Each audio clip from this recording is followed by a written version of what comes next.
കുട്ടിക്കാലത്ത് ഇഡലി വാങ്ങാൻ pocket money കണ്ടെത്താനായി പൂക്കൾ വിറ്റിരുന്നു എന്ന തന്റെ പരാമർശത്തിൽ വിശദീകരണവുമായി നടൻ ധനുഷ്. താൻ പറഞ്ഞത് സത്യമാണെന്ന് അദ്ദേഹം അടുത്തിടെ നടന്ന ഒരു പരിപാടിയിൽ പറഞ്ഞു. താൻ സംവിധാനം ചെയ്ത് അഭിനയിക്കുന്ന പുതിയ ചിത്രമായ ഇഡ്ലിക്കടയുടെ ഓഡിയോ ലോഞ്ച് ചടങ്ങിൽ നടൻ ധനുഷ് തന്റെ ബാല്യകാലത്തെ ഒരു ഓർമ്മ പങ്കുവച്ചത് ഏറെ ട്രോളുകൾക്ക് കാരണമായിരുന്നു.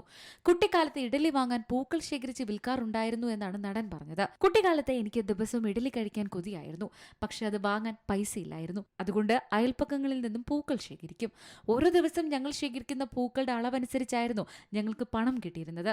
ഞാനും എന്റെ സഹോദരിയും മറ്റും പുലർച്ചെ 4 മണിക്ക് എഴുന്നേറ്റ് 2 മണിക്കൂറിലധികം ചെലവഴിച്ച് പൂക്കൾ ശേഖരിക്കും. 2 രൂപയിലേറെയായിരുന്നു ഇതിന് ഞങ്ങൾക്ക് കിട്ടിയത്. അതിനുശേഷം ഞങ്ങൾ അടുത്തുള്ളൊരു പമ്പ് സൈറ്റിൽ പോയി കുളിച്ച് ഒരു തോർത്ത് മാത്രം എടുത്ത് പ്രധാന റോഡിലൂടെ നടക്കും. ഈ പണത്തിന് ഞങ്ങൾക്ക് 4-5 ഇഡലി കിട്ടും. കഷ്ടപ്പെട്ട് സമ്പാദിച്ച പണം കൊണ്ട് ഭക്ഷണം കഴിക്കുമ്പോൾ കിട്ടുന്ന സംതൃപ്തിക്കും രുചിക്കും മുകളിൽ മറ്റൊന്നുമില്ല. എന്റെ കുട്ടിക്കാലത്ത് കിട്ടിയിരുന്ന ആ സന്തോഷവും രുചിയും ഇന്നത്തെ റെസ്റ്റോറന്റുകളിലെ ഭക്ഷണത്തിൽ നിന്ന് എനിക്ക് കിട്ടുന്നില്ലെന്ന് ധനുഷ് പറയുന്നു. ആ ഓർമ്മകളിലാണ് ധനുഷ് തന്റെ ചിത്രത്തിന് ഇഡലിക്കട എന്ന് പേരിട്ടതെന്നും വെളിപ്പെടുത്തി. എന്നാൽ സംവിധായകൻ കസ്തൂരിരാജയുടെ മകനായ ധനുഷിന് ഇഡലി വാങ്ങാൻ ശരിക്കും ബുദ്ധിമുട്ടേണ്ടി വന്നോ എന്നാണ് ആളുകൾ ചോദിക്കുന്നത്. ധനുഷിന്റെ സാമ്പത്തിക ബുദ്ധിമുട്ടിന്റെ കഥ കെട്ടിച്ചമച്ചതാണെന്ന് ഒരു ഭാഗം പറയുന്നത്. ഇതിനിപ്പോൾ മറുപടി നൽകിയിരിക്കുകയാണ് താരം.